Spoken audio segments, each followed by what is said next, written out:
on a noté, on a relevé une faiblesse. Oh oui, une faille, non, une faiblesse, faut pas abuser non plus, dans GPT-4 ces derniers jours, ces dernières semaines. Il y a une affaire. L'affaire, quelle est-elle? Eh bien, des aficionados de GPT-4 qui l'utilisent tous les jours, à fond, dans des API, dans des GPTs, dans des tout ça, hein, se disent et vont le dire sur les réseaux sociaux. J'ai l'impression que GPT-4, là, ces derniers jours, il est un peu plus flemmard, feignant que ce qu'il était avant. Avant, il nous expliquait très très bien des trucs avec un prompt. Maintenant, je fais le même prompt, il nous l'explique un peu moins. On a l'impression qu'il se donne un petit peu moins de mal, qu'il fait un peu plus court. Et des gens ont dit ça sur les réseaux sociaux, donc d'autres aficionados de GPT-4 ont dit bah tiens, j'ai la même impression moi. Et est arrivé ces réponses de OpenAI qui donnent corps à cette impression. Très clairement, OpenAI dit il y a peut-être quelque chose, on va regarder. Voilà. Et puis il nous explique aussi que vous savez, c'est le principe des grands modèles de langage, c'est animé, alimenté, ça travaille régulièrement, donc ça peut prendre des directions.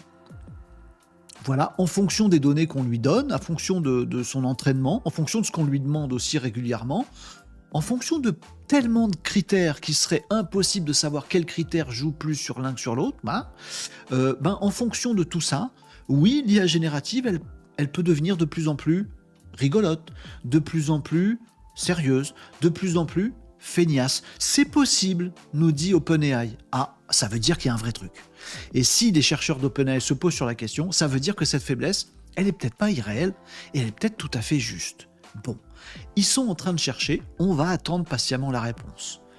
Mais les amis, il y a une théorie qui est tellement rigolote que je peux pas passer à côté, même si j'y crois pas. Bon, je vais faire mon complotiste. Je crois pas à la théorie que je vais vous donner là, mais je suis pas loin d'y croire. Je suis pas loin de me laisser convaincre parce qu'elle est rigolote. La théorie, c'est la suivante.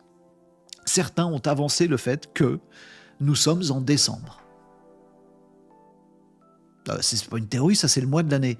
Oui, je vous explique. Certains disent, en fait, une IA générative, elle est entraînée avec un gros corpus de données et elle sait qu'on est en décembre et qu'on n'est pas en mai. Peut-être qu'en mai, les résultats produits par ChatGPT sont un peu plus printaniers, enjoués, positifs, optimistes, parce qu'on lui demande un truc en mai qui se base sur des données qui rappellent peut-être ça, et peut-être que les réponses générées, elles font un petit peu plus positives et joyeuses en mai. Peut-être. C'est le printemps, c'est cool. En mai, c'est le printemps, c'est l'été, je sais plus. Bref, vous voyez, belle saison. Et là, peut-être on est en décembre.